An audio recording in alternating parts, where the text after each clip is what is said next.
Madam ভাই, আমাকে 1 minute সময় দেওয়া যাবে? স্পিকার মহোদয়, মাননীয় স্পিকার, আমাকে 1 মিনিট সময় দিন। ভাই বলেছেন যখন তো দিতে হবে 1 মিনিট সময়। বলেন 1 মিনিট। ভাইটাই বলবেন না। আমার আমার এলাকার মানুষ অনেক সহজ সরল এবং কর্মঠ। পরবর্তী বক্তা মোহাম্মদ মুজিবুর রহমান চৌধুরী, মৌলভীবাজার 4। আপনার সময় 6 মিনিট। মাইক তো। বিসমিল্লাহির রহমানির রহিম।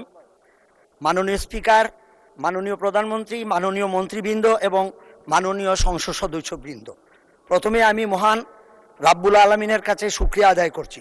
মাননীয় স্পিকার, আমি আপনার মাধ্যমে এই মহান জাতীয় সংসদে দাঁড়িয়ে কৃতজ্ঞতা প্রকাশ করছি আমার এলাকার জনগণের প্রতি, যারা আমাকে সিলেট বিভাগের 19টি আসনের মধ্যে সর্বোচ্চ ভোটের ব্যবধানে বিজয়ী করেছেন এবং মাননীয় প্রধানমন্ত্রী তারেক রহমান সাহেবের হাতকে শক্তিশালী করেছেন।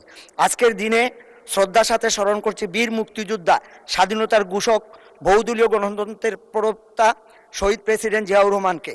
আমি আরও স্মরণ করছি যার আদর্শ মননে লালন করে জাতীয়তাবাদী দলের রাজনীতিতে এসেছি, মাদার অফ ডেমোক্রেসি, গণতন্ত্রের আবুসুর নেত্রী, 3বারের সফল প্রধানমন্ত্রী বেগম খালেদা জিয়াকে।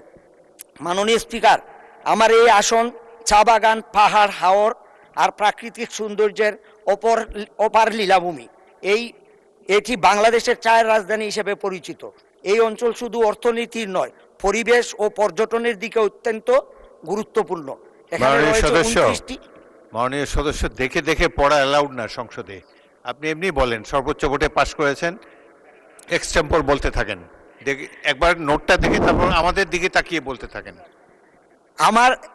আমার এলাকায় হাওর, চা বাগান এবং আমাদের এলাকায় অনেকগুলা স্পট রয়েছে পর্যটনের, যেমন হামহাম, বাইকা বিল, মাধবপুর লেক এবং হামহাম জলপ্রপাত, বাইকা বিল, লাউয়াছড়া। অনেকগুলা আমাদের এলাকায় 29 জাতির বসবাস। তাদের সংস্কৃতি, তাদের ভাষা সম্পূর্ণ আলাদা। আমরা তাদের ভাষা এবং সংস্কৃতিকে সংরক্ষণ করা আমাদের উচিত।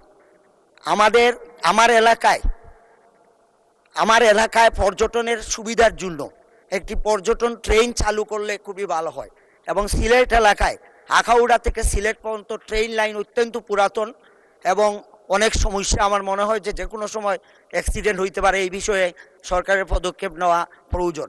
আমার পর্যটন এলাকার জন্য আমি একটি মাস্টার প্ল্যান চাই, যাতে আমাদের এই এলাকায়, যেহেতু বিভিন্ন জাতিগোষ্ঠী, মণিপুরি, খাসিয়া, ত্রিপুরা, অনেক ধরনের জাতির বসবাস, 29 জাতির বসবাস, তাদেরকে দেখার জন্য অনেকেই এটাকে বিদেশিদের অনেক আকৃষ্ট এই এলাকায়। তো সেই জন্য আমি এই এলাকায় পর্যটনের একটি মাস্টার প্ল্যান চাই। আমার এলাকায় শমশনগরে একটি যুদ্ধবিধ্বস্ত বিমান ঘাঁটি আছে। আমরা এই বিমানকে পুনরায় চালু করার জন্য আমি পর্যটন মন্ত্রীর কাছে আকুল আহ্বান জানাই। সম্মানিত মাননীয় স্পিকার,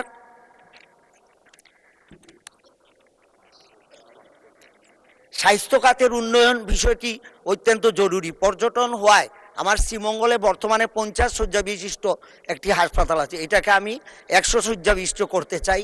এবং কমলগঞ্জেও একটি 50 শয্যা বিশিষ্ট আছে, এখানে আমরা 100 শয্যা বিশিষ্ট হাসপাতালে উন্নীত করলে এলাকার মানুষের অনেক উপকার হবে। সম্মানিত মাননীয় স্পিকার, আমার এলাকায় শ্রীমঙ্গল থেকে কমলগঞ্জ শমশনগর হয়ে চাতলা বর্ডার পর্যন্ত যে রাস্তাটা, এটা ছোট একটা রাস্তা, এটাকে যদি 4 লাইন বিশিষ্ট করা যায় তাহলে এই বিদেশ থেকে, ইন্ডিয়া থেকে যে রাস্তা দিয়া অনেক বাণিজ্য সুবিধা হবে। এই জন্য আমি এই রাস্তাকে 4 লাইনে উন্নীতকরণের জন্য আশা পোষণ করছি।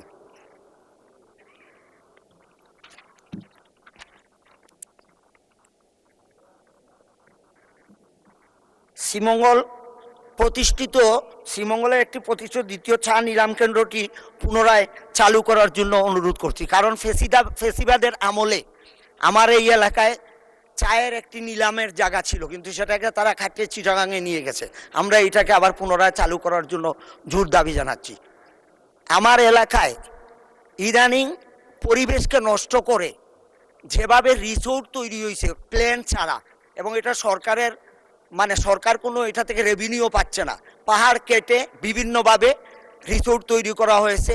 আগের যে আমার আগে যে যিনি এমপি ছিলেন উনি একটানা 37 বছর এমপি ছিলেন, যার ফলে স্বৈরশাসনের মানে স্বৈরশাসন কিভাবে হয় সেটা শ্রীমঙ্গল কমলগঞ্জের মানুষ হাড়ে হাড়ে টের পায়।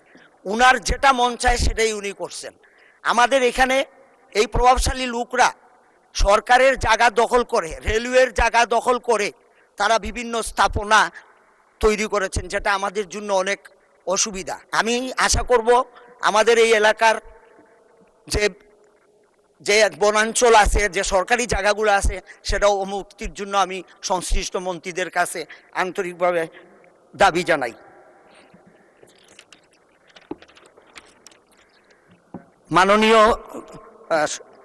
মাননীয় স্পিকার, আমার এলাকার চা শ্রমিকের জীবনমান অত্যন্ত নিম্ন।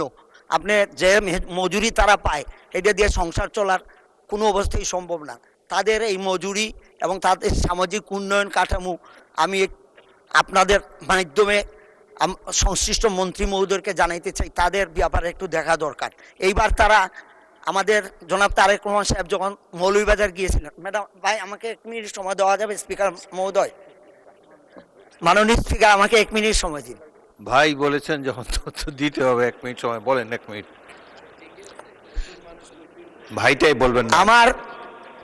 আমার এলাকার মানুষ অনেক সহজ সরল এবং কর্মঠ। জনাব তারেক রহমান সাহেব যখন আমাদের মৌলভীবাজারে গিয়ে বলেছিলেন, তখন তারা উনার কথা মননে লালন করে বিপুল ভোটের মাধ্যমে আমাদের মৌলভীবাজারের 4টা আসনকেই তারা পাশ করিয়েছে।